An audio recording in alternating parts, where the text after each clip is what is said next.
الحمد لله وكفى والصلاة والسلام على سيد الرسل وخاتم الأنبياء وعلى آله وأصحابه الأتقياء أما بعد فأعوذ بالله من الشيطان الرجيم بسم الله الرحمن الرحيم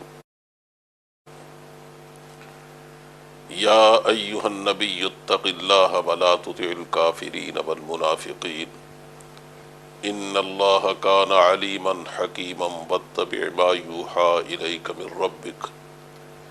ان اللہ کان بما تعملون خبیرا وتوکل علی اللہ وکفى باللہ وکیلا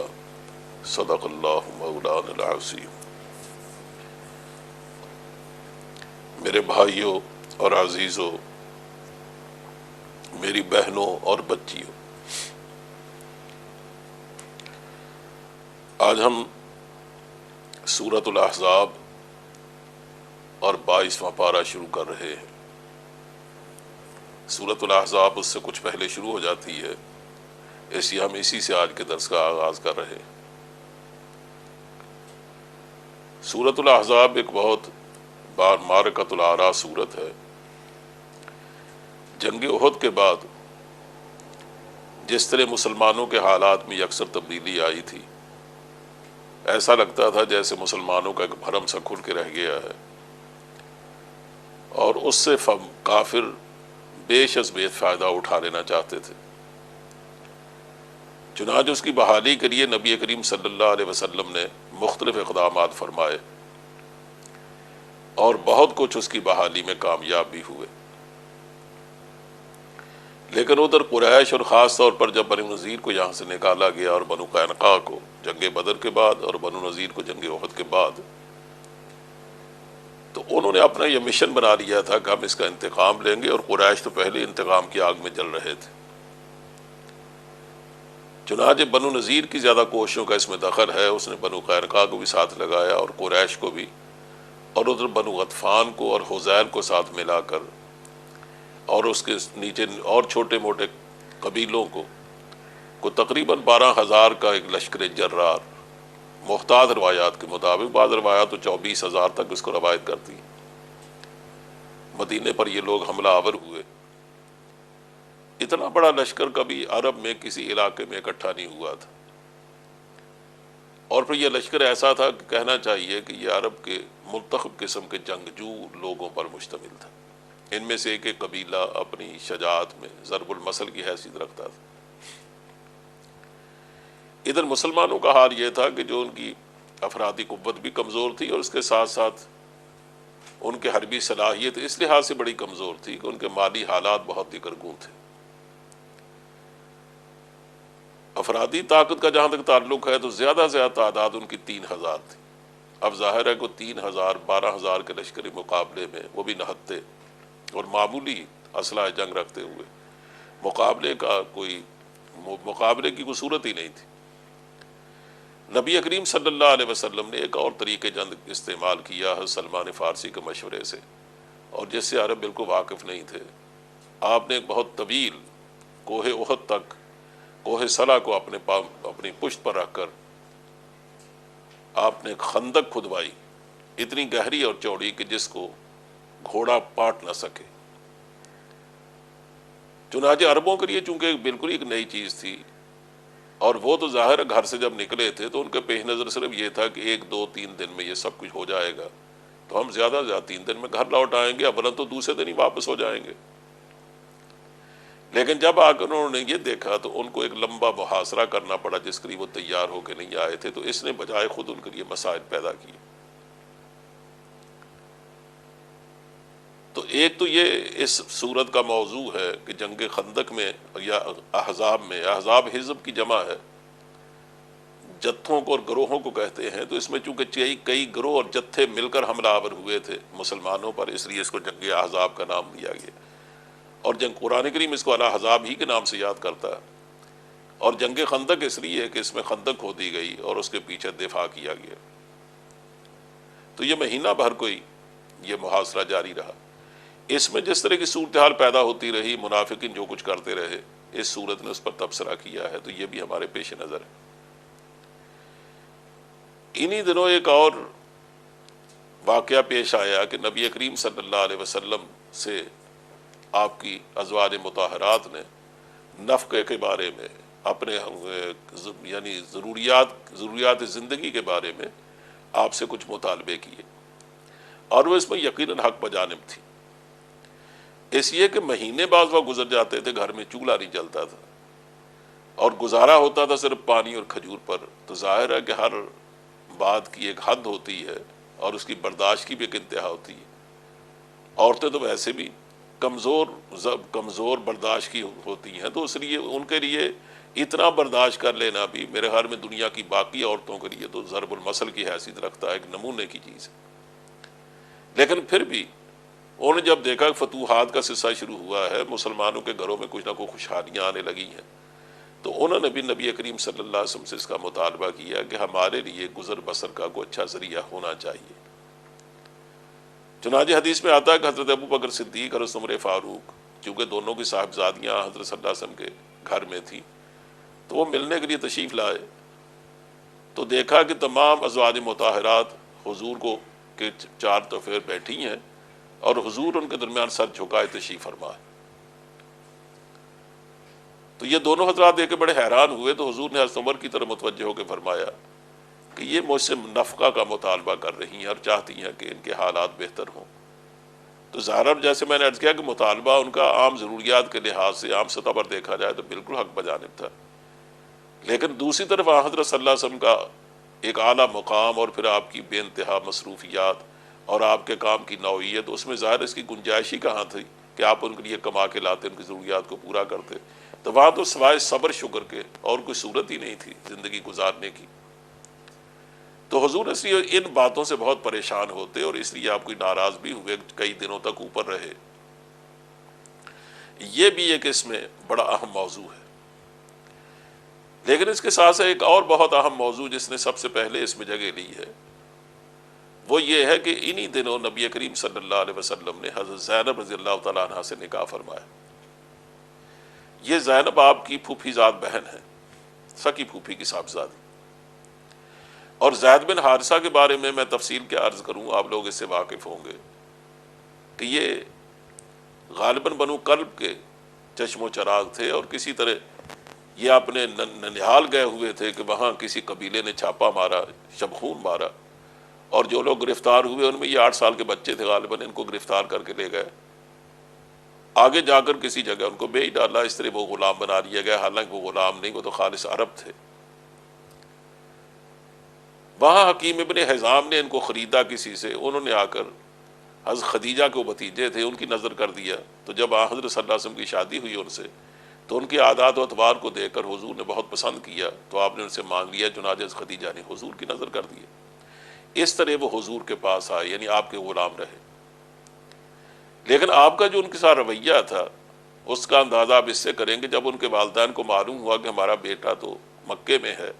وہ تلاش کرتے ہوئے جب یہاں پہنچے تو انہوں نے حضور سے گزارش کی کہ حضور ہماری ایک بہت بڑے صدمے کی بات ہے اور بدنامی کی بھی، کہ ہمارا بیٹا یہاں غلامی کے دن کاٹ رہا ہے، یہ اس کے ساتھ حادثہ گزرا، یہ غلام نہیں ہے، یہ ہمارا بچہ ہے، تو آپ مہربانی فرمائیں اس کو ہمارے حوالے کر دیں، اور اس کے بدلے میں جو آپ قیمت لینا چاہے لے لیں۔ آپ نے زید کو بلا بھیجا، فرمایا میں زید ہی سے پوچھتا ہوں کہ وہ میرے پاس رہنا چاہتا ہے یا تمہارے پاس، اگر وہ آپ کے پاس جانا چاہتا تو مجھے کوئی عذر نہیں ہے اور میں اس کے بدلے میں کوئی پیسہ نہیں لوں، اور میرا یہ معمول نہیں ہے کہ وہ آپ کے ساتھ جانا چاہے تو میں اس کو روک لوں، لیکن اگر وہ چاہے کہ میرے پاس رہے تو پھر میں اجازت نہیں دوں گا کہ آپ اس کو لے جائیں۔ چنانچہ زید آئے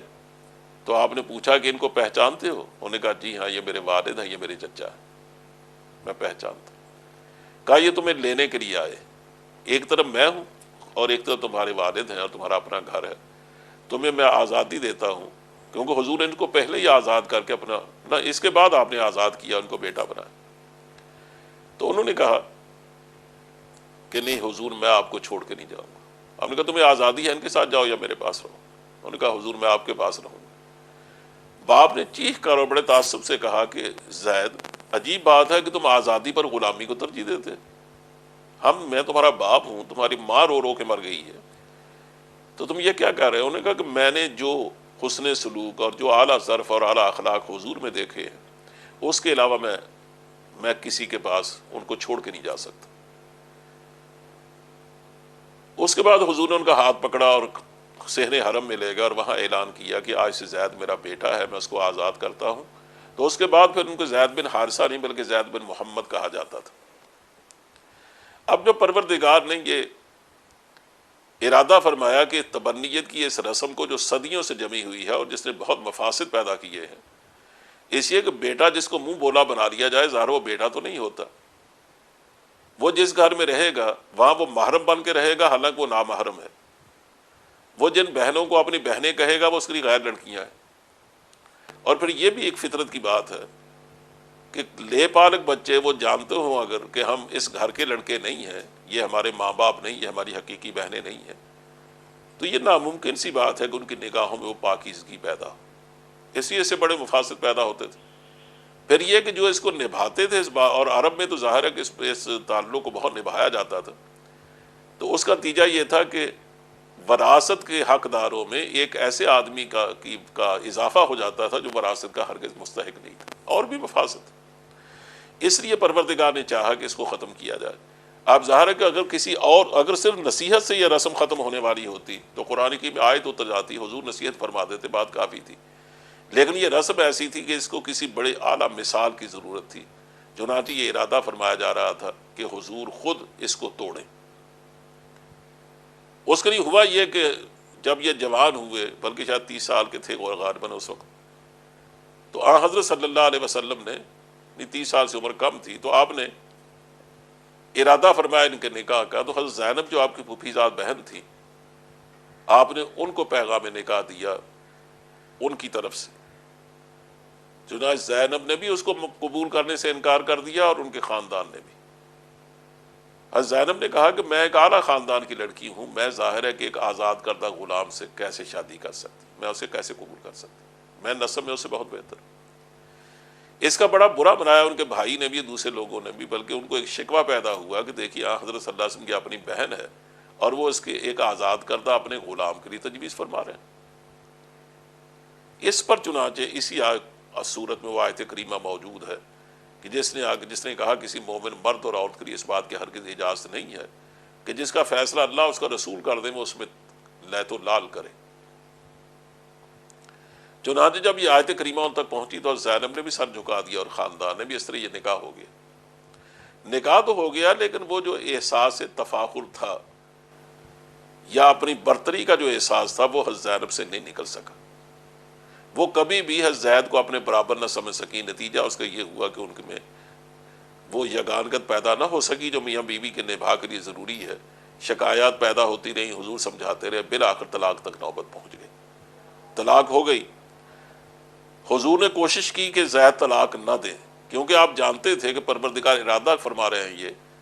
کہ آپ کو فرمایا گیا تھا کہ ہم آپ کی بیویوں میں ایک اور کا اضافہ کرنا چاہتے ہیں، تو یہ اشارہ تھا کہ زینب آپ کے نکاح میں آئیں گی۔ لیکن آپ یہ دیکھتے تھے کہ اگر میں نے زینب سے نکاح کیا تو یہ چونکہ صدیوں کی رسم کی یہ خلاف ورزی ہوگی۔ لوگ دیانتداری سے اس بات کو سمجھتے ہیں کہ منہ بولا بیٹا حقیقی بیٹے کی طرح ہوتا اور اس کی بیوی واقعتاً حقیقتاً بہو ہوتی ہے۔ تو اگر میں نے نکاح کر لیا تو لوگ یہ سمجھے کہ دیکھو اپنے بیٹے کی بیوی نے اپنی بہو سے نکاح کر لیا۔ یہ منافقین اور دوسرے کافروں کے ہاتھ میں ایک ایسا ہتھیار آ جائے گا کہ مسلمانوں کو اس کا جواب دینا مشکل ہو جائے گا، اور ہو سکتا ہے کہ بعض کمزور مسلمان بھی اس سے متاثر ہوئے بغیر نہ رہ سکے۔ اس لیے حضور سے بچنا چاہتے، اللہ کے حکم سے شادی ہوئی۔ چنانچہ اس بحث کو بھی اس میں لیا گیا، اور بھی مباحث ہے، تو میں اس کا سب کا ذکر کروں تو بہت وقت چاہیے۔ یہ دیکھیے قرآن کی میں سب سے پہلے رکوع میں یہ جو حضرت صلی اللہ علیہ وسلم سوچ رہے تھے کہ مجھے یہ نکاح نہیں کرنا چاہیے، اس لیے کہ اس میں بہت بدنامی ہوگی، ایک بدنام کرنے کا ایک ذریعہ ان کے ہاتھ آ جائے گا غیر مسلموں کے، تو وہ اس کو بہت زیادہ استعمال کریں گے، اس سے اسلامی تحریک کو نقصان پہنچے گا اور بہت زیادہ نقصان پہنچے گا۔ اس لیے حضور اس سے بچنا چاہتے تھے۔ تو پروردگار فرماتے ہیں کہ یا ایھا النبی اتق اللہ ولا تطع الکافرین والمنافقین، اے نبی اللہ سے ڈر اور کافروں اور منافقوں کی بات کی مت پرواہ کر، مت دباؤ میں آ ان کی اطاعت مت کر۔ ان اللہ کان علیما حکیما، اللہ جانتا ہے، وہ حکمت والا ہے، وہ جانتا ہے کیا ہوگا۔ لیکن اس کی حکمت کا تقاضا یہ ہے کہ اتنی بڑی رسم ہے، یہ اس کے بغیر ٹوٹے گی نہیں۔ وَاتَّبِعْ مَا يُوحَىٰ إِلَيْكَ مِن رَبِّكَ، جس کا آپ کو حکم دیا جا رہا ہے آپ اس کی پیروی کریں۔ اس کا مطلب صاحب یہ ہے کہ آپ نے یہ نکاح فرمایا یہ اپنی مرضی سے نہیں فرمایا بلکہ اللہ کے حکم سے فرمایا۔ اور آگے ہے بھی کہ زوجناکہ، حضرت زینب کے بارے میں کہا جا کہ ہم نے تیرا نکاح کر دیا حضرت زینب سے۔ اسی لیے زینب فرمایا کرتی تھی باقی ازواج مطہرہ اپنی سوتنوں سے کہ آپ کے درجات اور اپنی جگہ مجھے تسلیم ہے، لیکن ایک بات ہے کہ آپ میں سے ہر ایک کا نکاح زمین پر ہوا لیکن میرا نکاح آسمانوں پہ ہوا، کیونکہ میرا نکاح تو پروردگار نے فرمایا۔ چنانچہ اس کا حکم دیا گیا ہے۔ تو جو لوگ اس کے بارے میں، خاص اور مسلمان، اس پراپیگنڈے سے متاثر ہو رہے تھے جو اس کے بارے میں کیا جا رہا تھا، اور وہ پراپیگنڈا اتنا شدید تھا کہ حیرت کی بات ہے کہ ہماری تفسیر کی کتابوں میں ابھی تک اس کے اثرات باقی، اور وہی اثرات ہیں اور وہی روایات ہیں جن سے ہمارے مستشرقین نے بات کا بتنگڑ بنایا ہے، اور ایسی ایک عمارت کھڑی کر دی ہے آن حضرت صلی اللہ علیہ وسلم کے خلاف کہ آج تک جس کی جواب دہی کرنی پڑ رہی ہے مسلمانوں کو۔ تو یہ سراسر ایک مصنوعی بات پر ایک طوفان کھڑا کیا گیا۔ تو وہ جو منافقین اس کو لیے اڑے پھر رہے تھے تو ان کے بارے میں فرمایا کہ دیکھو اگر تم مسلمان ہو تو مسلمان میں کے دل میں تو یہ پختہ عقیدہ ہونا چاہیے کہ اللہ کا رسول ہر طرح کی خردہ گیری سے پاک ہے، ان کو کسی تنقید کا نشانہ نہیں بنایا جا سکتا، وہ تو معصوم ہے۔ لیکن تم اس کے باوجود اس پراپیگنڈے سے متاثر ہو رہے ہو، تو اس کا مطلب یہ ہے کہ تمہارے دل میں ایمان نہیں بلکہ نفاق ہے، کیونکہ ایک دل میں، ایک سینے میں دو دل خدا نے پیدا نہیں کیے، یعنی مطلب یہ ہے کہ ایک دل میں دو طرح کے احساسات نہیں ہوتے کہ تم اس میں نفاق بھی پلتا ہو اور اس میں ایمان بھی پلتا ہو، دو چیزیں اکٹھی نہیں رہ سکتی۔ اسی فرمایا ما جعل اللہ لرجل من قلبین فی جوفہ، اللہ نے کسی کے پیٹ میں دو دل پیدا نہیں کیے۔ آگے زہار کے سلسلے میں ایک مسئلہ بیان فرمایا ہے، اور یہ بھی اس کا بھی ذکر کیا کہ دیکھو تم جن کو تم منہ بولے بیٹے بناتے ہو وہ تمہارے بیٹے نہیں ہیں، یہ تمہارے منہ کی بات ہے، اس لیے تم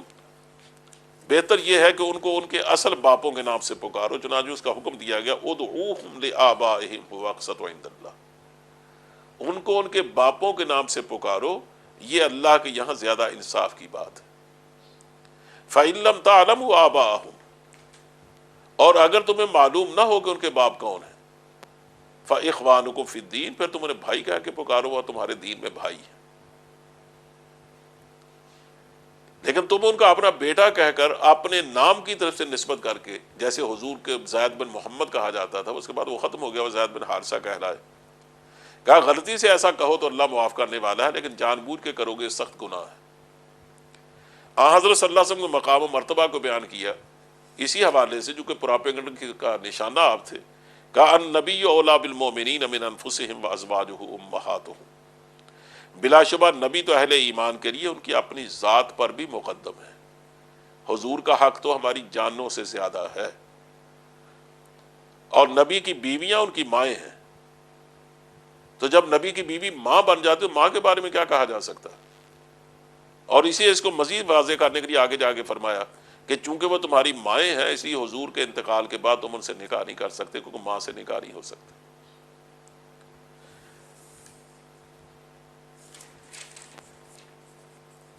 اور مزید فرمایا اس میں آن حضرت صلی اللہ علیہ وسلم کو اسی بات کی تاکید فرمائی جا رہی ہے کہ وَإِذَا أَخَذْنَا مِنَ النَّبِيِّينَ مِيثَاقَهُمْ وَمِنْكَ وَمِن نُوحٍ وَإِبْرَاهِيمَ وَمُوسَىٰ وَعِيسَىٰ ابْنَ مَرْيَمَ وَأَخَذْنَا مِنْهُم مِيثَاقًا غَلِيظًا، کہ ہم نے تمام نبیوں سے ایک عہد لیا تھا۔ وہ عہد کس بات کا ہے؟ بعض لوگوں نے تو اس کو دوسری بات سمجھا ہے، لیکن حقیقت یہ ہے کہ وہ عہد اس بات کا ہے کہ کسی بات کو لوگوں تک پہنچانے اور اس پر عمل کر کے دکھانے میں ہزار دشواریاں کیوں نہ ہوں، لیکن اللہ کا نبی کبھی لوگوں کی پرواہ نہیں کرے گا، وہ جب بھی عمل کرے گا اللہ کے احکام کے مطابق کرے گا۔ یہ وہ عہد ہے جو ان کی منصب کے لحاظ سے ہر پیغمبر سے لیا گیا، اور یہی عہد حضور سے کہا جا رہا ہے کہ ہم نے آپ سے بھی لیا۔ اس لیے آپ ایسا کیوں سوچتے ہیں اور کہ مجھے یہ کام نہیں کرنا چاہیے، اور طریقے سے روکتے ہیں آپ زید کو کہ وہ طلاق نہ دے تاکہ اس طرح نوبت نہ پہنچے۔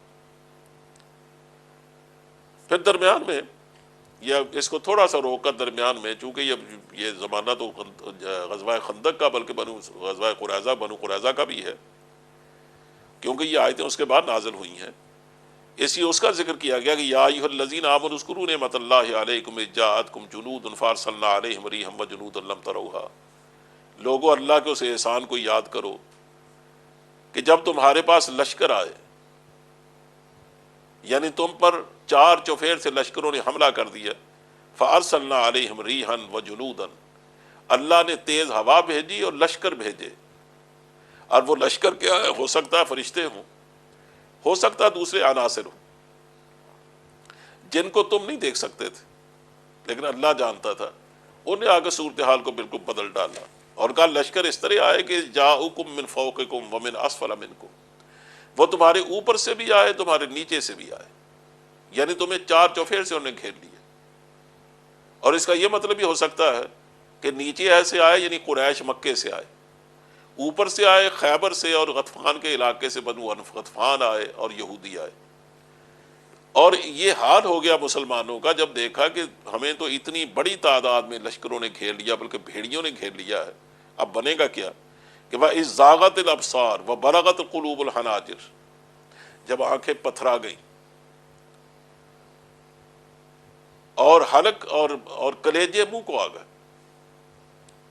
وَتَظُنُّونَ بِاللَّهِ الظُّنُونَ، اور تم اللہ کے بارے میں عجیب و غریب گمان کرنے لگے۔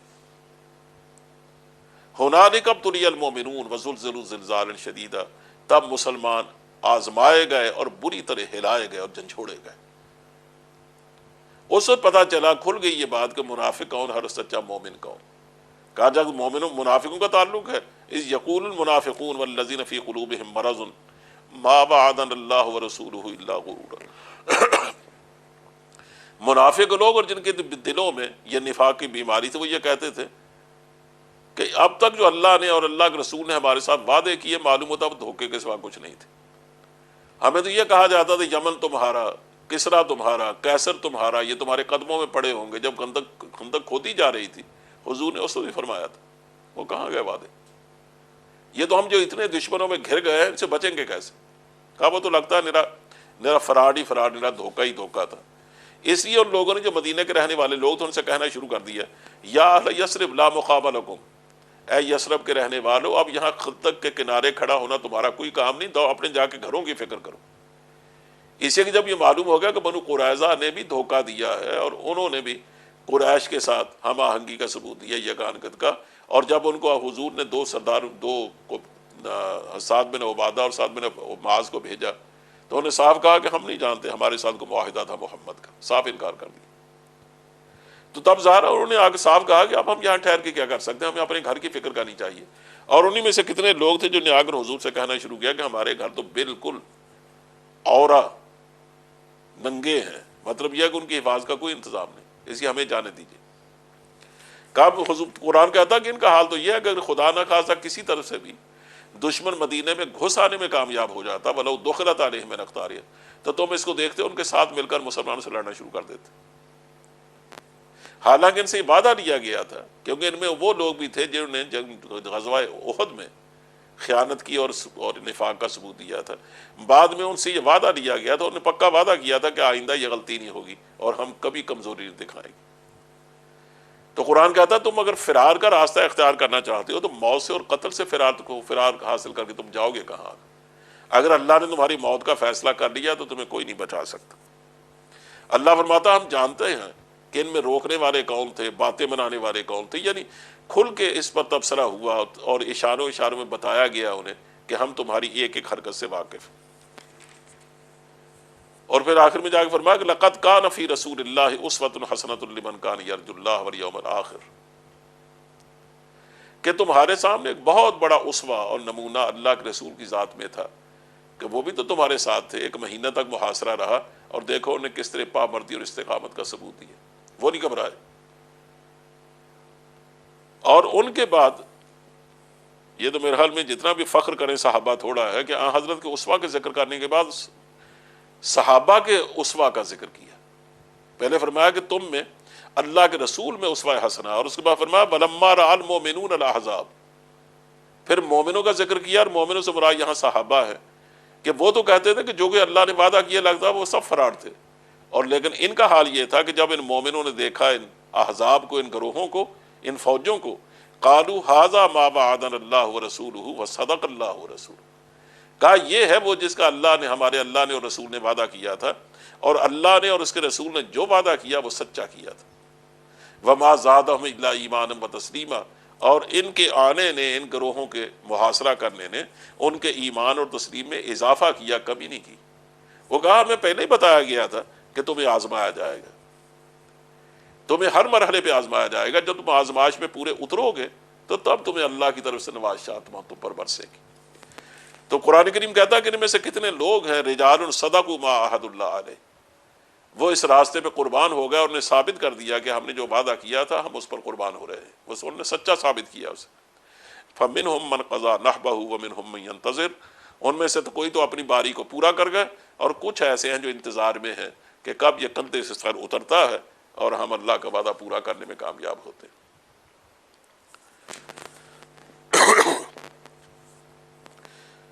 وَأَنزَلَ الَّذِينَ ظَاهَرُوهُم مِّنْ أَهْلِ الْكِتَابِ مِنْ صِيَاصِهِمْ،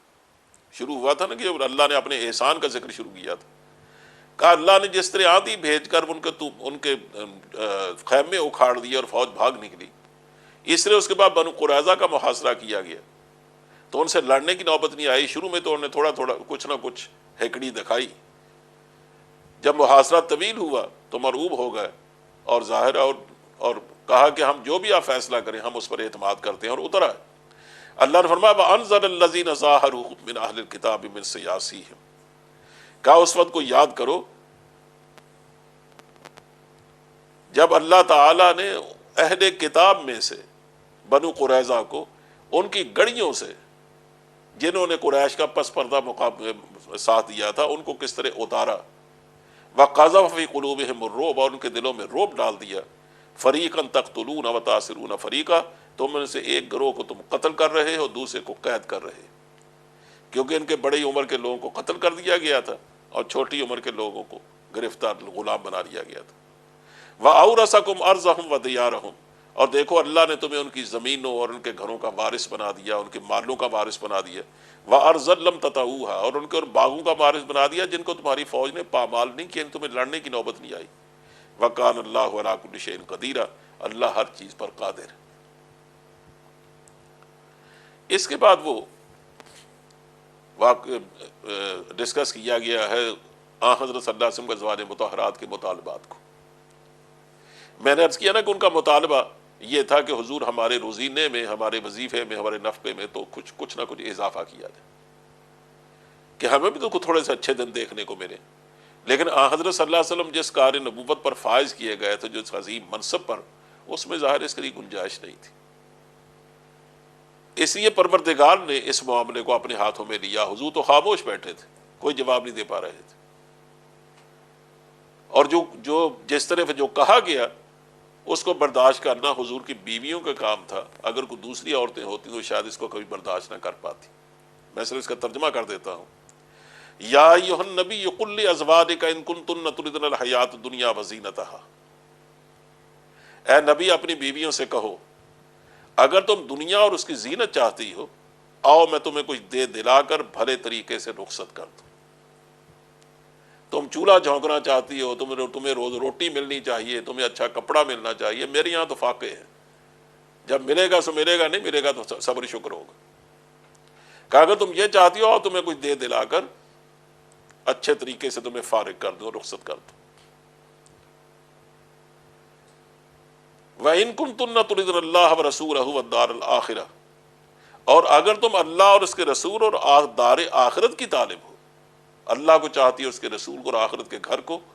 فَإِنَّ اللَّهَ أَعَدَّ لِلْمُحْسِنَاتِ مِنكُنَّ أَجْرًا عَظِيمًا، تو تم میں سے جو نیکوکار ہیں اللہ نے ان کے لیے بڑا اجر مہیا کر رکھا۔ چنانچہ یہ اس کو کہتے ہیں تخییر، اس کو اختیار دیا گیا انہیں کہ آپ کے سامنے دونوں راستے کھلے ہیں، الگ ہونا چاہتی ہیں تو میں تمہیں الگ کر دیتا ہوں، طلاق دے دیتا ہوں، اور میرے ساتھ رہنا چاہتی ہیں تو میں رکھنے کو تیار ہوں، گھر کے دروازے کھلے۔ چنانچہ حضور نے سب سے پہلے حضرت عائشہ سے آ کر بات کی، آپ بالا خانے پر تھے، ناراض تھے، تو نیچے اتر کے آئے، تو آپ نے سب سے پہلے حضرت عائشہ سے ملاقات کی، تو آپ نے ان کے سامنے یہ معاملہ رکھا اور یہ آیت پڑھ کے سنائی انہیں، اور کہا کہ دیکھو جواب میں جلدی نہ کرنا، پہلے اپنے والدین سے مشورہ کر لو۔ انہوں نے کہا حضور میں اپنے والدین سے کیا مشورہ کروں، میں اللہ اور اس کے رسول کو مت چاہتی، مجھے اور کچھ نہیں چاہیے۔ چنانچہ یہی جواب پھر باقی ازواج مطہرات نے دی۔ اس لیے فرمایا جا رہا ہے یا نساء النبی من یات منکن بفاحشۃ مبینۃ یضاعف لها العذاب ضعفین وکان ذلک علی اللہ یسیرا۔ اے نبی کی بیویوں، چونکہ تم بہت بلند مرتبے کی خواتین ہو، تم میں سے جو کوئی صریح فحش حرکت کا ارتکاب کرے گی اسے دوہرا عذاب دیا جائے گا، اور اللہ کے لیے بہت آسان کام ہے۔ تم یہ نہ سمجھو تم ابو بکر کی بیٹی ہو یا عمر کی یا کسی بڑے قبیلے کی، اللہ کے لیے کوئی مشکل نہیں ہو، جب پکڑنے پہ آئے کوئی نہیں بچا سکتا۔ وَمَن يَقْنُتْ مِنكُنَّ لِلَّهِ وَرَسُولِهِ وَتَعْمَلْ صَالِحًا، اور تم میں سے جو اللہ اور اس کے رسول کی اطاعت کرے گی اور نیک عمل کرے گی، اس کو ہم دوہرا اجر دیں گے۔ یعنی اگر غلطی کرو گی سزا بھی دوہری ملے گی۔ جو بلند جگہ سے گرتا ہے ظاہر چوٹیں بھی زیادہ کھاتا ہے، اور جن کے رتبے ہیں سوا، ان کی سوا مشکل ہے۔ اور اگر تم چونکہ بلند منصب پہ ہوتے ہوئے، اس گھر میں رہتے ہوئے، اگر تم اللہ اور اس کے رسول کی اطاعت کرو گی اور انہی کی ہو کے رہو گی، تو پھر ظاہر اجر و ثواب بھی دوسروں سے دگنا ہوگا۔ وَآتَتْنَا لَهَا رِزْقًا كَرِيمًا، اور ہم نے ان کے لیے رزق کریم تیار کر رکھا ہے، عزت والا رزق۔ یا نساء النبی لستن کاحد من النساء ان اتقیتن فلا تخضعن بالقول فیطمع الذی فی قلبہ مرض وقلن قولا معروفا۔ یہیں سے آغاز ہوا ہے حجاب کا۔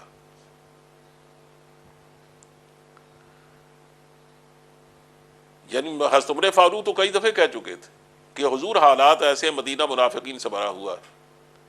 وہ آپ کے پاس آتے رہتے ہیں، آپ کے گھر میں آتے ہیں، ظاہر ہے کوئی بڑے بڑے مکان تو ہے نہیں، تو اس لیے آپ اپنے گھروں میں ان کا آنا بند کریں اور بیویوں کو پردے میں بٹھا دیں۔ لیکن حضور خاموش تھے، جب تک اللہ کا حکم نہ آتا آپ کیسے حکم دیتے؟ اب یہ حکم آ گیا کہ نبی کی اب بیویوں لستن کاحد من النساء، تم عام عورتوں کی طرح نہیں ہو۔ ان اتقیتن، اگر تم اللہ سے ڈرنے والی ہو تو فلا تخضعن بالقول، تو دبی زبان سے بات نہ کیا کرو۔ یعنی جب کوئی آ کر کوئی چیز مانگے، آگے آیا اذا سألتموهن متاعا فاسألوهن من وراء حجاب، مسلمانوں کو حکم دیا کہ جب حضور کے گھر سے کسی چیز کو لینا پڑے تو پس پردہ، پس دیوار اور پردے کے سے پیچھے سے کھڑے ہو کر وہ چیز مانگو۔ اور کہا جب اس طرح کوئی آدمی بات کرے تو اس طرح آپ جواب نہ دو کہ جس آواز میں لوچ ہو، نہایت نرمی سے، کہ جس سے دوسرا متاثر ہوئے بغیر نہ رہ سکے۔ کھردری سی زبان میں جواب، کھردرے لہجے میں جواب دو۔ فَيَطْمَعَ الَّذِي فِي قَلْبِهِ مَرَضٌ، اگر آپ نرم و نازک لہجے میں جواب دیں گی تو طمع کرے گا وہ جس کے دل میں خرابی ہے، مرض ہے، بیماری ہے، نفاق کی یا بد اخلاقی کی۔ وَقُلْنَ قَوْلًا مَعْرُوفًا،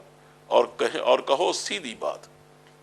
سیدھے طریقے سے بات کرو، اس کی تو اجازت ہے۔ لیکن اور مزید فرمایا پردے کے سلسلے میں وَقَرْنَ فِي بُيُوتِكُنَّ وَلَا تَبَرَّجْنَ تَبَرُّجَ الْجَاهِلِيَّةِ الْأُولَىٰ، اپنے گھروں میں ٹک کر بیٹھو، بلا ضرورت باہر جانے کی اجازت نہیں ہے، اور سابق دور جاہلیت کی ساج دھاج نہ دکھاتی پھرو۔ جیسے پہلے عورتوں کا معمول تھا کہ بن سنور کر باہر جاتی، جیسے ابھی جاتی ہیں عورتیں، کا یہ طریقہ نہیں ہے مسلمان عورتوں کا، اور تم چونکہ مسلمان عورتوں کی امام ہو، تمہیں دیکھ کر باقی عورتیں تمہارا اتباع کریں گی، اس لیے سب سے پہلے تم ہی سے بات شروع کی جا رہی ہے۔ وَأَقِمْنَ الصَّلَاةَ وَآتِينَ الزَّكَاةَ، نماز قائم کرتی رہو، زکوٰۃ دیتی رہو۔ وَأَطِيعْنَ اللَّهَ وَرَسُولَهُ، اور اللہ اور اس کے رسول کی اطاعت کرو۔ انما یرید اللہ لیذہب عنکم الرجس اہل البیت، اے نبی کی گھر والیوں، اے اہل بیت، یعنی حضور کی بیویوں سے کہا جا رہا ہے اے اہل بیت، اللہ یہ چاہتا ہے کہ تم سے ہر طرح کی اخلاق کی خرابیوں کو دور کر دے، گندگی کو دور کر دے۔ وَیُطَہِّرَکُمْ تَطْہِیرًا، اور تمہیں مکمل طور پر پاک صاف کر دے، اس لیے وہ تمہیں یہ احکام دے رہا۔ وَاذْکُرْنَ مَا یُتْلَىٰ فِی بُیُوتِکُنَّ مِنْ آیَاتِ اللَّهِ وَالْحِکْمَةِ، اور یاد رکھو اللہ کی آیات اور حکمت کی ان باتوں کو جو تمہارے گھروں میں سنائی جاتی، یعنی قرآن کریم گھروں میں بیٹھ کر پڑھو اور اس کی تعلیم حاصل کرو۔ ان اللہ کان لطیفا خبیرا، بے شک اللہ لطیف اور باخبر ہے۔ ایک اور اہم مسئلہ جو اس میں بیان فرمایا گیا ہے، جس کا پہلے میں ذکر کر بھی چکا ہوں، وہ حضرت زینب رضی اللہ تعالیٰ عنہ سے نکاح ہے جس کا سبب تبنیت کی رسم کا خاتمہ تھا۔ چنانچہ زید بن حارثہ کا ان سے نکاح ہو تو گیا، لیکن چونکہ وہ طبعاً یہ سمجھتی تھیں کہ میں ایک اعلیٰ خاندان سے تعلق رکھتی ہوں، یہ آزاد کردہ غلام ہیں، تو اسی طبیعتوں میں مناسبت پیدا نہیں ہو سکی، بلکہ وہ تو قبول ہی نہیں کر رہی تھی۔ یہ آیت کریمہ آئی تو اس کی وجہ سے ان کو قبول کرنا پڑا۔ جب حضور نے جب پیغام نکاح دیا گیا تو انہوں نے کہا کہ میں ایک قریش کے عظیم خاندان کی خاتون ہوں، تو ظاہر ہے میں ایک آزاد کردہ غلام کو کیسے قبول کر سکتی۔ اس پر یہ آیت کریمہ نازل ہوئی، وما کان لمؤمن ولا مؤمنۃ اذا قضى اللہ ورسولہ امرا ان یکون لهم الخیرۃ من امرہم۔ یہ اگرچہ اتری تو اسی وقت یہ آیت حضرت زینب کے سلسلے میں، لیکن یہ ایک مستقل دفعہ ہے قرآن کریم کے آئین کی یا اسلامی آئین کی، جس کی پابند پوری امت مسلمہ ہے، اور جھونپڑی میں رہنے والا بھی اس کا پابند ہے اور حکمران بھی اس کے پابند ہے۔ اس کا ترجمہ یہ ہے کسی مومن مرد اور کسی مومن عورت کو یہ حق نہیں ہے کہ جب اللہ اور اس کا رسول کسی معاملہ میں فیصلہ فرما دیں تو وہ یہ کہے کہ میرے اس معاملے میں اختیار ہے، کہ اسے خود فیصلہ کرنے کا کوئی اختیار نہیں ہے جب اللہ اس کا رسول فیصلہ فرما دے۔ وَمَن يَعْصِ اللَّهَ وَرَسُولَهُ فَقَدْ ضَلَّ ضَلَالًا مُبِينًا، اور جو کوئی اللہ اور اس کے رسول کی نافرمانی کرے تو سری گمراہی میں پڑ گیا۔ چنانچہ اس کے بعد چونکہ ان میں نبھا نہیں ہو سکا تو حضرت زید نے طلاق دینے کا ارادہ کیا، لیکن حضرت صلی اللہ علیہ وسلم ان کو روکتے تھے کہ امسک علیک زوجک، کہ اپنی بیوی کو نہ چھوڑا اور اللہ سے ڈر، واتق اللہ۔ لیکن پروردگار کے پیش نظر چونکہ دوسری مصلحت تھی، اس لیے پروردگار نے اس پر ایک طرح سے عتاب فرمایا ہے، ہلکا سا عتاب فرمایا، وَتُخْفِي فِي نَفْسِكَ مَا اللَّهُ مُبْدِيهِ وَتَخْشَى النَّاسَ وَاللَّهُ أَحَقُّ أَن تَخْشَاهُ، کہ اس وقت تم اپنے دل میں وہ بات چھپائے ہوئے تھے جسے اللہ کھولنا چاہتا تھا۔ یعنی تم اصلاً ان کو اس لیے روکتے تھے طلاق دینے سے کہ آپ کو نکاح نہ کرنا پڑے، لیکن اللہ اس کو کھول دینا چاہتا ہے کہ اس کی حکمت کا تقاضا یہ تھا کہ نکاح آپ کریں، اور آپ ڈرتے تھے کہ اس سے بہت ہنگامہ ہوگا، بڑا پراپیگنڈا ہوگا، آپ کی کردار کشی کی جائے گی۔ کہا وَتَخْشَى النَّاسَ، تم لوگوں سے ڈر رہے تھے، وَاللَّهُ أَحَقُّ أَن تَخْشَاهُ، حالانکہ اللہ اس کا زیادہ حقدار ہے کہ اس سے ڈرا جائے۔ چنانچہ کتنا بڑا اعزاز ہے، جیسے میں پہلے عرض کر چکا ہوں، قرآن کہتا فَلَمَّا قَضَىٰ زَيْدٌ مِّنْهَا وَطَرًا، کہ جب زید نے طلاق دے دی، زَوَّجْنَاكَهَا، تو پروردگار فرماتے ہیں کہ ہم نے اے پیغمبر آپ کا نکاح اس زینب سے کر دیا، یہ اللہ نے نکاح کیا، اور یہ نکاح ہم نے اس لیے کیا لِكَيْ لَا يَكُونَ عَلَى الْمُؤْمِنِينَ حَرَجٌ فِي أَزْوَاجِ أَدْعِيَائِهِمْ، تاکہ مومنوں پر اپنے منہ بولے بیٹوں کی بیویوں کے معاملے میں کوئی تنگی نہ رہے، کہ ان کے منہ بولے بیٹے لے پالے اگر اپنی بیویوں کو طلاق دے دیں تو یہ نہ سمجھا جائے کہ یہ ان کی بہویں ہیں اور یہ ان کے بیٹے ہیں، اب اگر یہ نکاح ان سے کرنا چاہیں کسی وجہ سے تو کر سکتے ہیں۔ اور دوبارہ بھی اس بات کو دہرایا کہ ما کان علی النبی من حرج فیما فرض اللہ له، کہ نبی پر کسی ایسے کام میں کوئی رکاوٹ نہیں ہے جو اللہ نے اس کے لیے مقرر کر دیا۔ اس کا مطلب یہ ہے کہ جس کا اللہ حکم دے دے کہ آپ کو یہ نکاح کرنا یا آپ کو یہ کام کرنا، وہ فرض ہو جاتا، فرض اللہ له، جس کو اللہ نے فرض کر دیا، اب اس میں کوئی رکاوٹ نہیں ہونی چاہیے، اس پر عمل ہونا چاہیے۔ کا سنت اللہ فی الذین خلو من قبل، یہی اللہ کی سنت ان سب انبیاء کے معاملہ میں رہی ہے جو اس سے پہلے گزر چکے ہیں۔ اور آگے فرمایا کہ الذین یبلغون رسالات اللہ ویخشونہ ولا یخشون احدا الا اللہ، جو لوگ اللہ کے پیغامات پہنچاتے ہیں، یعنی جو اللہ کے رسول ہوتے ہیں،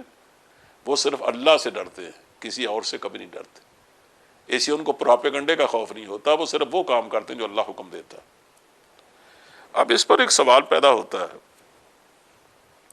کہ یہ ٹھیک ہے پروردگار اس رسم کو ختم کرانا چاہتا تھا تو حکم دے کے بھی ختم کیا جا سکتا تھا،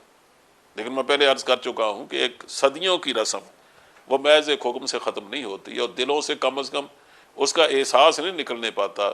تا وقت ہے کہ اس کے لیے ایک بہت بڑا نمونہ سامنے نہ ہو،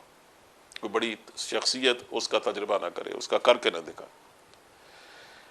لیکن ذہنوں میں یہ بات آتی تھی کہ وہ ضروری تو نہیں تھا کہ حضرت صلی اللہ علیہ وسلم اس کو کرتے، بعد میں کوئی نبی آتا وہ کر دیتا۔ تو یہ بات کہ آپ نے ایک ایسی لڑکی سے شادی کی جو آپ کی بہو تھی، اس کا جواب بھی، اور یہ بات کہ آپ ہی کے لیے کرنا کیوں ضروری تھا، اس کا بھی جواب، اور آپ کو آئندہ کے لیے اس کو ملتوی کیوں نہیں کیا، اس کا جواب، تینوں اس آیت میں موجود ہیں کہ ما کان محمد ابا احد من رجالکم۔ تم کہتے ہو کہ حضور نے اپنی بہو سے نکاح کیا ہے، حالانکہ محمد صلی اللہ علیہ وسلم وہ تم مردوں میں سے کسی کے باپ نہیں ہے۔ جب ان کا بیٹا کوئی نہیں، وہ کسی کے باپ نہیں ہے، تو بہو کہاں سے آ گئی؟ اسی زید بن حارثہ کی بیوی ان کی بہو نہیں تھی، پہلی بات کا جواب۔ رہی یہ بات کہ آپ نے اس پر عمل کر کے کیوں دکھایا گا، ولاکن رسول اللہ، اللہ کا حکم تھا، آپ ہی کو کرنا تھا، آپ اللہ کے رسول ہیں۔ چلیے کسی بعد میں چھوڑ دیا جاتا، اگلی نسل میں کوئی نبی آتے وہ کر لیتے، کہ وہ خاتم النبیین، آپ نبیوں کے خاتم ہیں، آپ کے بعد کوئی نبی نہیں آئے گا، اس لیے کام بہرحال آپ ہی کو کرنا تھا۔ اب رہی یہ بات کہ پراپیگنڈا بڑا شدید ہے اور لوگ اس کے اثرات قبول کر رہے ہیں، اس لیے مسلمانوں سے کہا یا ایھا الذین آمنوا اذکروا اللہ ذکرا کثیرا۔ آپ کا کام یہ نہیں ہے کہ اگر وہ بکواس کرتے پھرتے ہیں تو آپ بکواس کا جواب بکواس دے دیں، سخت بات کا جواب سخت سے دیں۔ صرف یہ ہے کہ آپ اپنے آپ کو محفوظ رکھیں، ان کا پراپیگنڈا آپ پر اثر انداز نہ ہو۔ دشمن تو آپ کے جواب سے نہیں روکے گا، آپ اپنے آپ کو محفوظ رکھیں، اپنے ساتھیوں کو محفوظ رکھیں۔ اس کا علاج یہ ہے کہ اللہ کا زیادہ سے زیادہ ذکر کریں اور صبح شام اس کی تسبیح کریں، اور یہ کریں گے تو اللہ آپ پر رحمت بھیجے گا۔ اور تمہیں معلوم بھی ہے کہ اللہ کے رسول جو تم میں موجود ہیں، جن کے بارے میں لوگ یائی کرتے پھرتے ہیں، وہ تو کتنی بڑی شخصیت ہیں۔ اس لیے خدا حضرت کو خطاب کر کے فرمایا یا ایھا النبی۔ حضور سے خطاب تو اس لیے کیا جا رہا ہے تاکہ آپ کو یہ بتایا جائے کہ آپ کتنے بڑے منصب پر فائز ہیں اور کتنی بڑی ذمہ داریاں آپ کو ادا کرنی ہیں۔ اس لیے آپ کو ان باتوں کی تو توجہ نہیں دینی چاہیے، اور لوگوں کو یہ بتانا ہے کہ دیکھو تو صحیح، حضور کا اگر منصب بہت ہیں تو آپ کی عظمتیں کتنی ہیں۔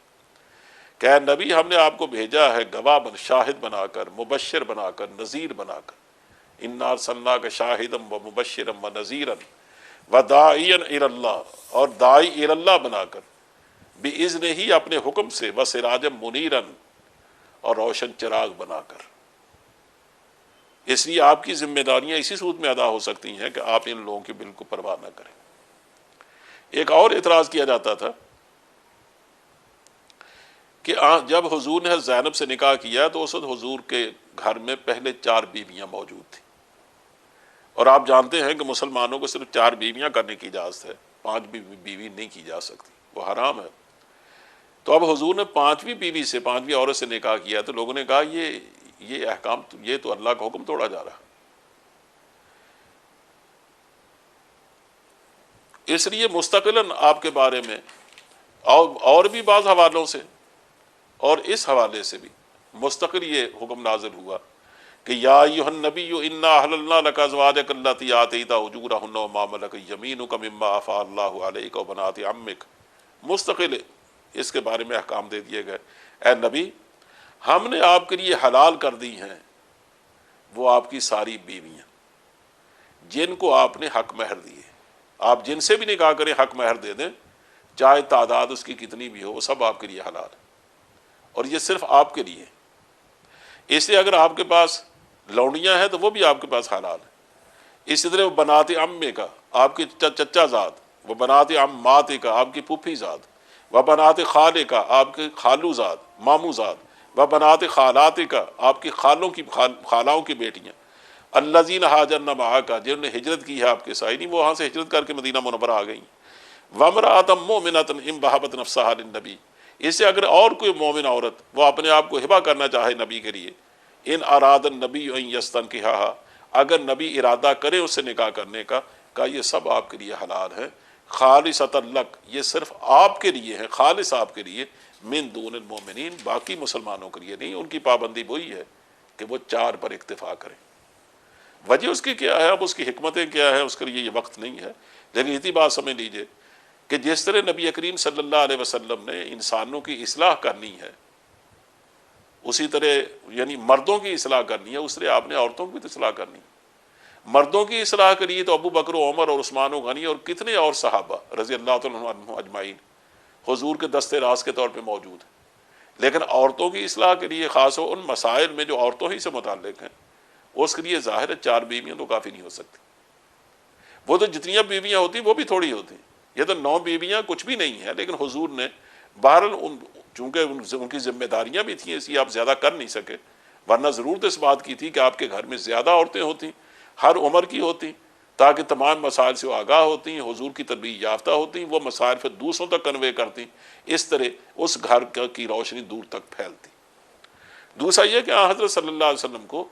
حرب و ضرب کا مارکا بھی درپیش تھا، اور عرب پورا قبائل میں بٹا ہوا تھا۔ قبائلی زندگی کی یہ خصوصیات ہوتی ہیں کچھ، ان میں یہ خصوصی یہ ہوتی ہے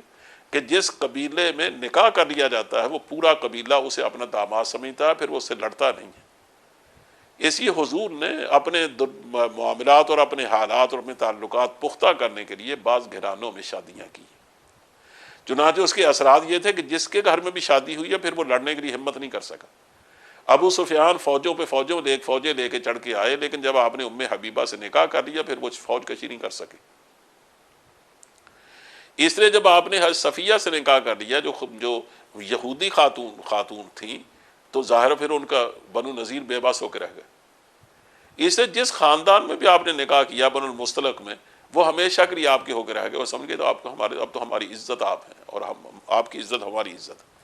اس ضرورت کے تحت بھی آپ نے بعض شادیاں فرمائی ہیں، لیکن اصل ضرورت تو پہلی تھی جو میں نے آپ سے عرض کی ہے۔ اسی طرح حضرت صلی اللہ علیہ وسلم کو اس سے بھی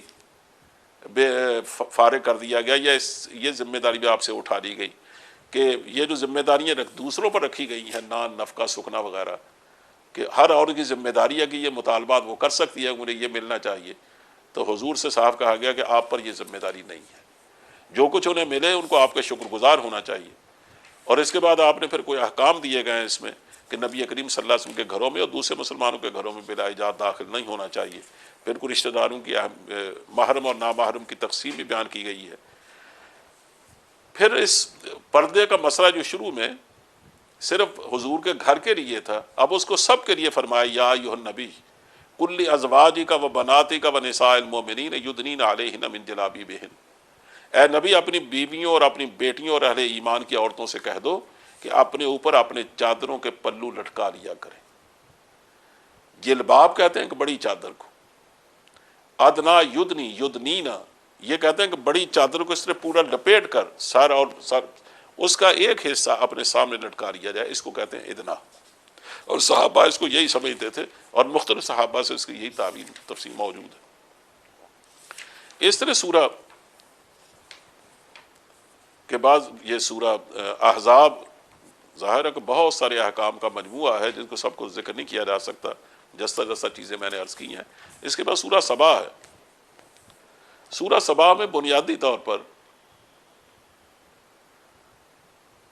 چونکہ یہ مکی صورت ہے، وہی اس کے موضوعات ہیں جو ہر مکی صورت کے رہے،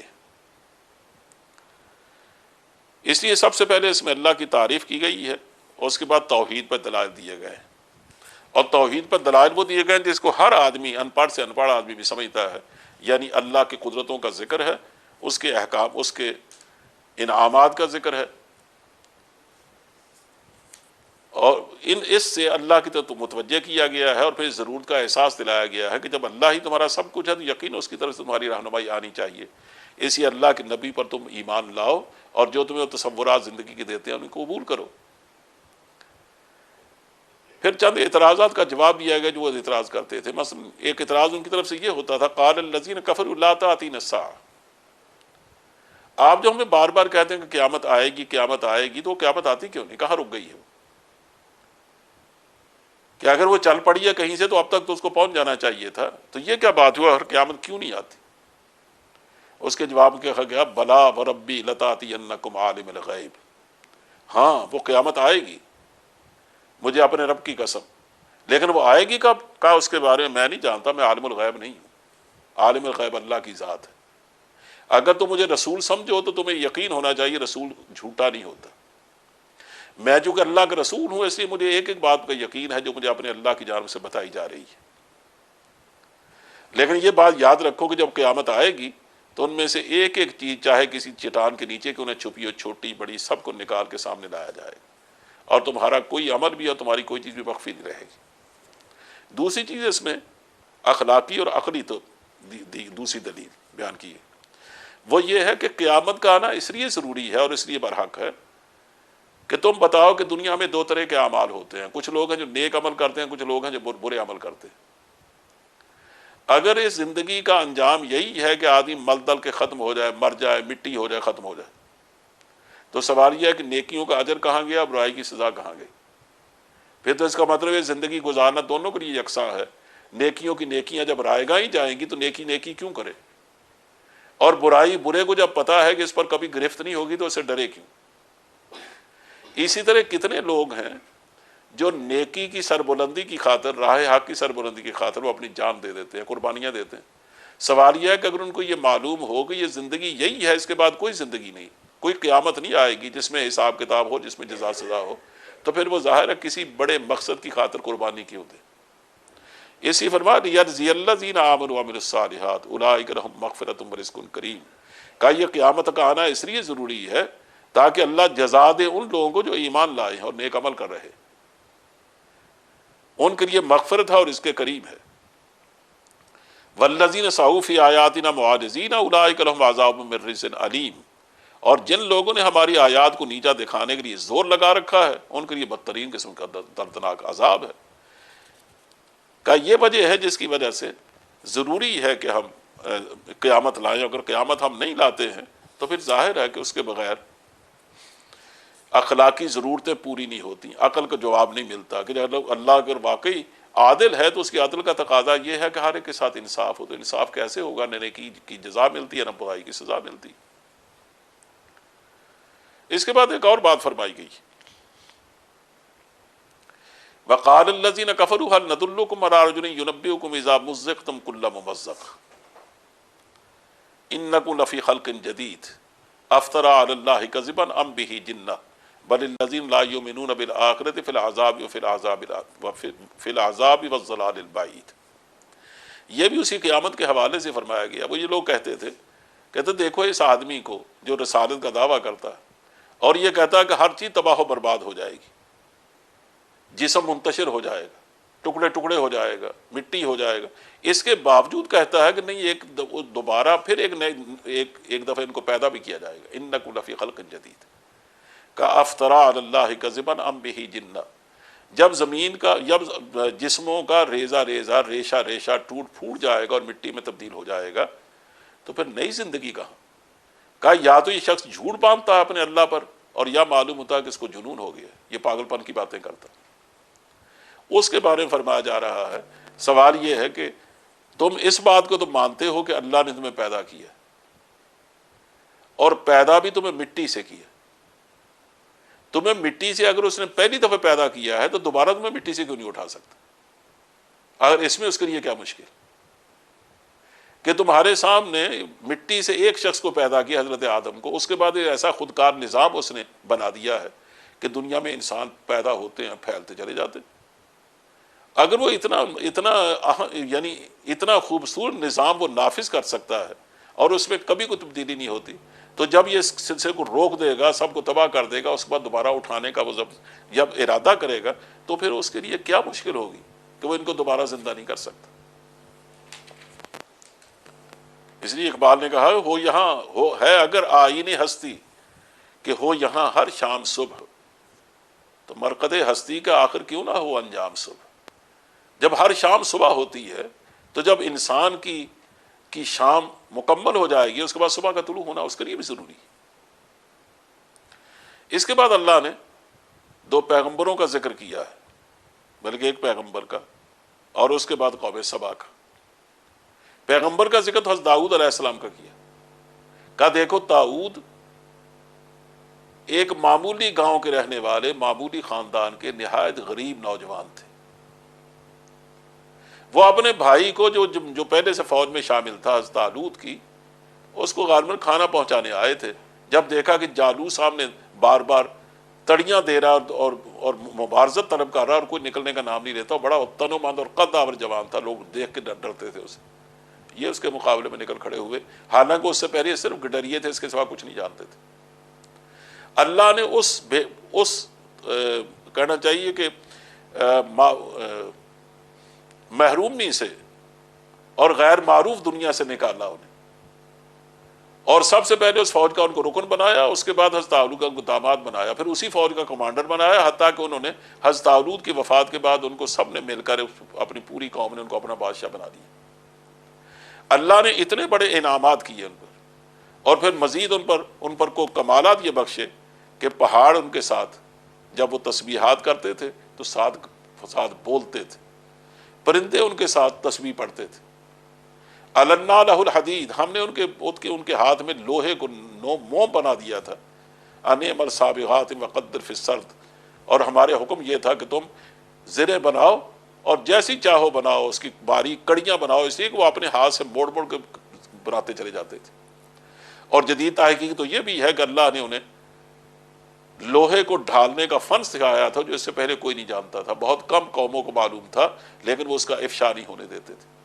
یہی وجہ ہے کہ سلیمان علیہ السلام کے زمانے تک پہنچ کر اتنی بڑی بڑی بھٹیاں انہوں نے لگائیں کہ آج تک اس کا سراغ وہاں ملتا ہے ان بندرگاہوں میں۔ اس لیے کہا کہ وَأَصَلْنَا لَهُ عَيْنَ الْقِطْرِ، ہم نے تانبے کے چشمے ابالے۔ یا تو اس کا مطلب یہ کہ تانبا واقعی چشمے کی طرح وہاں ابلتا تھا، اور یا یہ کہ تانبا ان کے لیے آسان کر دیا تھا اس کا نکالنا اور پھر اس کا ڈھالنا۔ تو اللہ نے اس طرح بعض صنعتیں ان کو عطا فرمائی، لیکن اتنا بڑا سب کچھ ہونے کے باوجود ان پر کبھی تکبر پیدا نہ ہو۔ اس لیے اللہ نے ان کو بیٹا عطا فرمایا، حضرت سلیمان علیہ السلام جیسا۔ ان کو اللہ نے جو حکومت عطا فرمائی اس کی تو مثال ہی نہیں مل سکتی۔ اللہ نے ہوا پر ان کو حکومت دی، فضا پر حکومت دی، جنات پر حکومت دی، اور بڑے شان و شوکت سے بھی یہ حکومت کرتے رہے۔ لیکن عجیب بات یہ ہے کہ کبھی بھی انہوں نے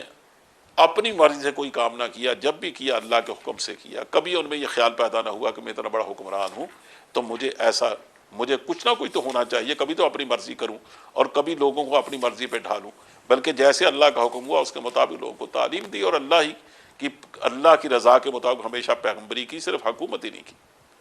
اسے سورہ فاطر ہے تو وہی مکہ معظمہ کے دور متوسط ہی میں نازل ہوئی ہے، اور یہ فاطر بھی ایک آیت کے لفظ سے اس کا نام لیا گیا ہے۔ اس کے بھی بنیادی طور پر وہی مضامین ہیں جو ساری مکی صورتوں کے ہیں۔ البتہ معلوم ہوتا ہے کہ یہ اس زمانے کی معلوم ہوتی ہے جب ابھی کوئی ظلم زیادہ تیز نہیں ہوا تھا، اس لیے اس میں گفتگو کے تیور زیادہ تیکھے نہیں ہیں، بڑے نرم انداز میں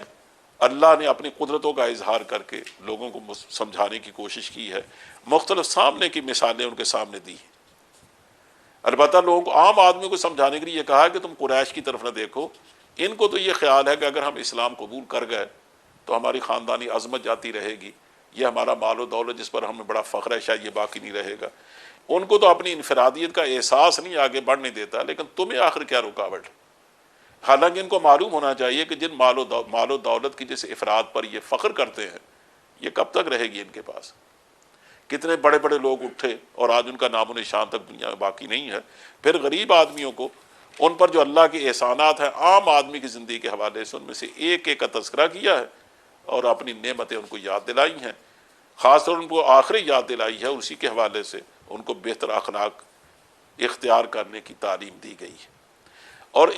ظاہر ہے یہ دور بھی ایسا شروع تو ہو گیا تھا کہ لوگ آپ کا مذاق اڑاتے تھے، اگرچہ زیادہ تر اذیت رسانی کا سلسلہ شروع نہیں ہوا تھا۔ اس لیے بار بار ہم اس صورت میں دیکھتے ہیں کہ حضرت صلی اللہ علیہ وسلم کو تسلی دی جا رہی ہے کہ اگر یہ لوگ اس کو قبول نہیں کرتے ہیں تو آپ دل گرفتہ کیوں ہوتے ہیں؟ یہ تو پرانا طریقہ ہے کہ جب بھی کوئی اللہ کا نبی آیا ہے تو لوگوں نے اس کے ساتھ یہی کوئی سلوک کیا ہے۔ تو اسی طرح انہی احوال میں یہ صورت مکمل ہوتی ہے، اور اس میں بار بار آپ پر ایمان لانے کی دعوت دی گئی ہے، اور یہ بھی کہا گیا کہ ایمان لاؤ گے تو بچ جاؤ گے، اور نہیں ایمان لاؤ گے تو کسی سے پکڑے جا سکتے ہو۔ یہ تو اللہ کی رحمت ہے۔ وَلَوْ يُؤَاخِذُ اللَّهُ النَّاسَ بِمَا كَسَبُوا مَا تَرَكَ عَلَىٰ ظَهْرِهَا مِن دَابَّةٍ، اس کی رحمت ہے، وہ پکڑنے میں جلدی نہیں کرتا۔ اگر وہ ادھر گناہ ہوتا ادھر پکڑتا تو یہاں تم زمین پر کسی کو چلتا پھرتا نہ دیکھتے۔ تو وہ جو ہر چیز کو ایک وقت مقرر تک مؤخر کرتا چلا جا رہا ہے، تو اس تاخیر کو الٹا اعتراض کا موقع نہ بناؤ کہ کیوں نہیں آتا وہ عذاب، بلکہ اس تاخیر سے فائدہ اٹھاؤ اور اللہ کی رحمت کی آغوش میں آ جاؤ۔ وآخر دعوانا الحمدللہ۔